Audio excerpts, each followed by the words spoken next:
Bonjour, ici Olivier Roland, bienvenue dans cette nouvelle vidéo qui fait partie de mon défi d'une vidéo par jour pendant que je suis aux Philippines.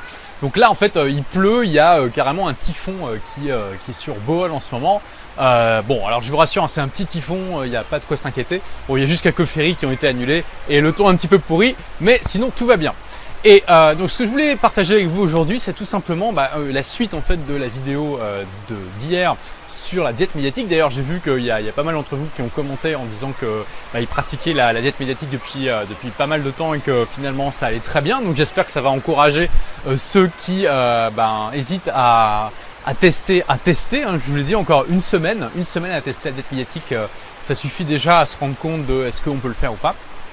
Et là dans cette vidéo, j'aimerais partager avec vous tout simplement comment faire quand on veut quand même rester branché un petit peu sur le monde, mais en suivant des news positives. Parce que c'est pas forcément facile. Ok, on peut avoir envie de faire la diète médiatique, mais des fois on peut aussi avoir envie de se tenir au courant quand même dans certains domaines, mais sans pour autant être assailli de news négatives, comme c'est le cas dans les sites d'information généralistes. Donc en fait, moi j'ai trouvé la solution. Et j'aimerais partager ça avec vous. Quelles sont les sources d'informations positives intéressantes que vous pouvez choisir de suivre? Eh bien, pour moi, il y en a plusieurs. La première source, en fait, qui est en quelque part une source d'information généraliste, mais pas vraiment, c'est tout simplement de suivre des sources d'informations sur les découvertes scientifiques. Et oui, je vous disais dans la vidéo précédente, c'est mon intime conviction que on vit dans une époque formidable aujourd'hui. On a résolu toutes les générations avant nous ont travaillé très dur, se sont sacrifiés souvent pour résoudre des tas de problèmes qu'on n'a pas à résoudre, et on a une chance incroyable de vivre à notre époque avec tous les avantages que ça nous apporte, et en plus de vivre dans un pays développé comme le nôtre. Et ce qui a permis en grande partie cette abondance dans laquelle on vit aujourd'hui, c'est toutes les avancées scientifiques qui ont eu lieu depuis des millénaires, mais plus particulièrement encore depuis ces derniers siècles et aussi ces dernières décennies. Et pour moi, il n'y a rien vraiment de tel que pour rester branché sur le monde tout en suivant des news qui sont globalement positives, que de se tenir au courant des avancées scientifiques. Alors en particulier, il y a un site français que j'aime beaucoup qui s'appelle Futura Science, hein, qui est un site d'information généraliste sur les sciences. Et voilà, ce qui est génial quand vous suivez Futura Science, c'est que 80 à 90% des news sont positives. C'est il y a des chercheurs qui ont trouvé cette nouvelle manière de lutter contre le cancer et on pense que ça va bientôt arriver sur le marché, tout le monde pourra en profiter et ça va permettre de lutter plus efficacement contre tel type et tel type de cancer.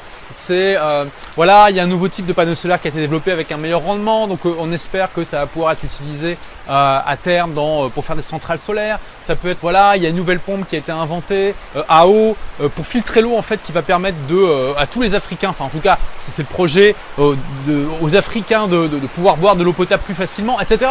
C'est bourré de news comme ça tout le temps, de gens de découvertes qui ont été faites par des gens qui sont passionnés par ce qu'ils font, par des gens qui veulent apporter de la valeur à l'humanité. Alors évidemment de temps en temps, il y a des découvertes scientifiques qui peuvent être mal utilisées. Ça c'est toujours été le problème hein, finalement depuis l'invention du feu, depuis l'invention des premiers outils que les premiers hominidés pouvaient utiliser pour découper des animaux, et chasser des animaux. Ils pouvaient aussi l'utiliser pour se battre contre d'autres hommes. Et donc bien sûr tout n'est pas tout rose pour autant, mais voilà, je trouve que quand on suit les découvertes scientifiques, c'est toujours très positif en général, et en plus ça permet de rester quand même branché sur le monde et aussi d'anticiper ce qui va se produire. Et je trouve que c'est toujours intéressant en tant qu'entrepreneur d'avoir quelques coups d'avance, de voir un petit peu plus loin que la moyenne des gens. Et je pense que s'intéresser un petit peu aux découvertes scientifiques, c'est vraiment le déluge ici là. S'intéresser un petit peu aux découvertes scientifiques, ça permet justement de prédire un petit peu comme ça en avance. Il y avait quelqu'un, je ne me rappelle plus qui disait en commentaire de la vidéo précédente, oui mais quand tu es investisseur, il faut quand même que tu suives les news parce que sinon c'est compliqué. Alors c'est pas faux, et c'est vrai que quand on investit par exemple, quand on est trader en bourse, il vaut peut-être mieux sans doute suivre même les news négatives. Mais si comme moi vous investissez, moi j'investis en bourse mais uniquement sur le long terme, je ne me préoccupe pas du tout au jour le jour de comment mes investissements vont. Moi je vois mes investissements à 10, 20, 30 ans, voire plus.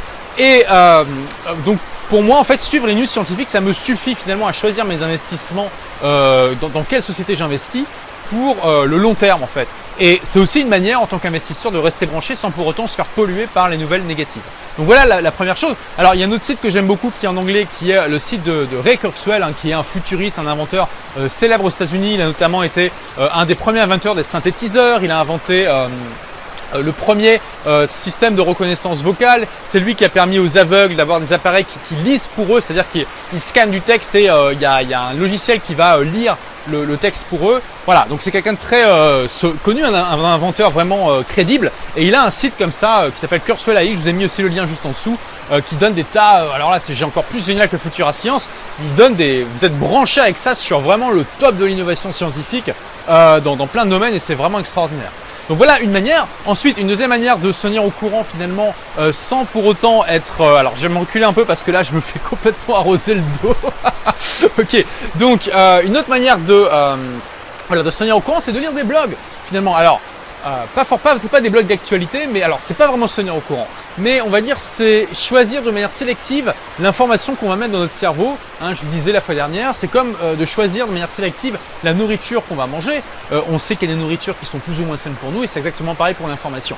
C'est-à-dire de lire des blogs voilà, alors évidemment lire des livres c'est aussi intéressant, mais lire des blogs c'est quelque part de l'actualité parce que vous avez des nouveaux articles qui sont publiés tout le temps, mais ça ne parle pas forcément d'actualité, mais ça parle de choses qui en tout cas sont fraîches, sont intéressantes, sont souvent présentées d'une manière qui vous intéresse, qui est nouvelle, sinon vous ne suivriez pas ces blogs, et ça permet aussi de rester branché sur le monde, finalement sur ce qui se passe, sans pour autant être envahi de nouvelles négatives. Hein, il y a beaucoup de blogs et c'est ça qui est génial, qui sont positifs. Je trouve que c'est vraiment la force des blogueurs, enfin pas tous évidemment, parce qu'il y a des blogueurs qui ont le même business model que les journalistes, mais en tout cas c'est la force des blogueurs, ce que j'appelle les blogueurs entrepreneurs, que aussi d'avoir cette vision beaucoup plus positive finalement et d'essayer d'apporter de la valeur par des choses positives plutôt que comme les médias, comme ça se fait souvent, par des choses négatives. Donc voilà pour moi mes deux sources d'informations positives. Actualité scientifique et blog. Alors évidemment, je pense que si vous suivez mes blogs, vous avez pu remarquer que justement, en tout cas, je parle rarement de choses négatives. Alors ça m'arrive parfois de râler un petit peu, c'est assez rare, mais des fois j'écris des articles sur voilà, il y a ça qui va pas, il y a ça qui va pas, mais en général, voilà, j'essaie toujours d'apporter des choses de manière constructive, de dire voilà. Essayez cette technique, essayez cette méthode, ça c'est génial, c'est super, il y a un tel qui a inventé ça, regardez c'est extraordinaire, il y a cette personne qui a accompli ça, c'est génial, il faut savoir s'inspirer de ces gens-là pour faire ça. Voilà, c'est ce que j'essaie d'apporter. Il y a aussi d'autres blogueurs qui sont dans cette démarche et c'est toujours sympa de suivre un petit peu ce qu'ils font. Donc voilà ce que je voulais partager avec vous aujourd'hui. Ce que je vous propose de faire en fait à côté de votre diète médiatique, voilà, choisissez vos sources d'informations de manière sélective pour que ça vous apporte, ça vous permet de rester branché sur le monde tout en vous mettant dans un état d'esprit positif, constructif, plutôt de se dire oh là là le monde va mal, etc. De se dire waouh, ça c'est super, c'est génial, bravo, ce mec-là a fait un truc extraordinaire, waouh, ça m'inspire. Ou même cette méthode a l'air super, ou cette découverte a l'air super, ou cet outil a l'air génial, je vais le tester, on va voir ce que ça a apporté dans ma vie. Je trouve que c'est quand même plus constructif que de savoir qu'il y a eu un tremblement de terre à 15 000 km et qu'il y a eu 10 000 morts. Bon, ça c'est mon point de vue. Voilà, donc c'est ce que je voulais partager avec vous aujourd'hui. Merci d'avoir regardé cette vidéo. Donc comme d'habitude, j'ai besoin de votre feedback. Donc si vous avez aimé cette vidéo, cliquez sur j'aime juste en dessous. Si vous n'avez pas aimé, cliquez sur j'aime pas. Pour suivre les prochaines vidéos, il vous suffit de cliquer sur le bouton qui se trouve en haut à droite de votre vidéo. D'ailleurs, j'en profite puisque c'est la première fois que je demande. Si vous aimez les vidéos là que je fais depuis déjà un peu plus d'un mois, partagez-les. Dites à vos amis d'aller voir. Peut-être que ça les intéressera aussi. Voilà, merci d'avoir regardé cette vidéo et à demain pour la prochaine. Au revoir.